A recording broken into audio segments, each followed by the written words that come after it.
সকালে ঘুম থেকে উঠেই বউ বাপের বাড়ি চলে গেছে। শাশুড়ির কাছে কল দিয়ে জানতে পারলাম আমি নাকি বউয়ের দিকে খারাপ নজরে তাকাই, তাই বয়ে চলে গেছে।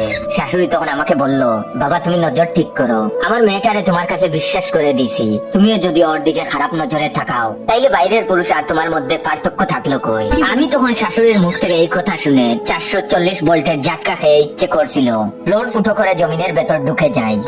যেমন মা তেমন তার মেয়ে। গত 2 দিন হলো বিয়ে করেছি। বাসর রাতে ফুল কনফিডেন্স আর সাহস নিয়ে রুমে প্রবেশ করলাম, কারণ এটাই ছিল আমার প্রথম বাসর রাত। বিয়ের আগে মেয়ে শুধু একটা ছবি দেখেছি আর মেসেঞ্জারে হালকা পাতলা চেকিং করেছি। এখনো আমার মহারানীর বয়স শোনা হয়নি। যে দেখতে এত সুন্দর তার বয়স নিশ্চয়ই কোকিলের মতো হবে। বাসর ঘরে ঢুকতেই আমি দেখলাম বউ লম্বা ঘুমটা টেনে খাটে বসে আছে। এত সুন্দরী একটা মেয়ে আমার বউ হয়েছে ভাবতে চিঙ্কা চিকা গানে নাচতে ইচ্ছে করছে, কিন্তু নিজেকে সামলে নিয়ে ভিতরে সালমান খানকে চেপে রেখে এগিয়ে গেলাম বউয়ের ঘুমটা তোলার জন্য। আজকে সালমান খান না, আজকে আমাকে ইমরান হাশমি হওয়ার রাত। ধীরে ধীরে বউয়ের ঘুমটা উঠিয়ে ঠাসকে খেয়ে গেলাম। এত সুন্দর একটা মানুষ কিভাবে হতে পারে।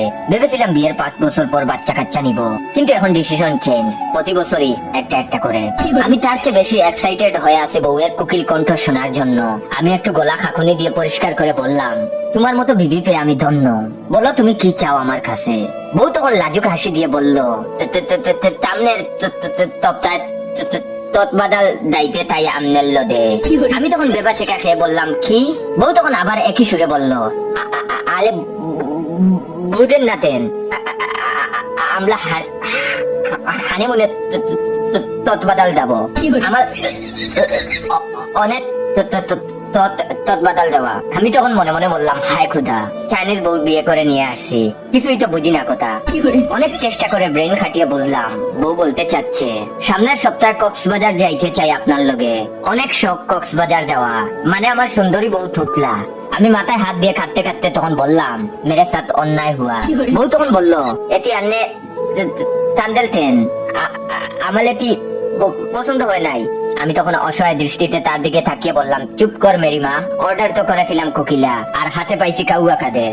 বিয়ে তো হয়ে গেছে, এখন তো আর কেন্দ্রে কি লাভ, এই তুতলা বউ নিয়ে সংসার করতে হবে। কিন্তু তুতলা যে এমন গুয়ার সেটা কে জানতো। তার কাছে বিয়ে মানে ঘুরতে যাওয়া, তার মা নাকি এটাই বলে দিছে। বাইরে ভাই কি বিপদ, 2 দিন পর্যন্ত হাত ছাড়া কিছুই ধরতে দেয় নাই। আজ সকালে উঠে বাপের বাড়ি চলে গেছে, এখন শাশুড়িও এসব কথা শোনাচ্ছে। লজ্জা শরমের মাথা খেয়ে চললাম শ্বশুর বাড়ি তুতলা বউকে ফিরিয়ে আনতে। তো ভাই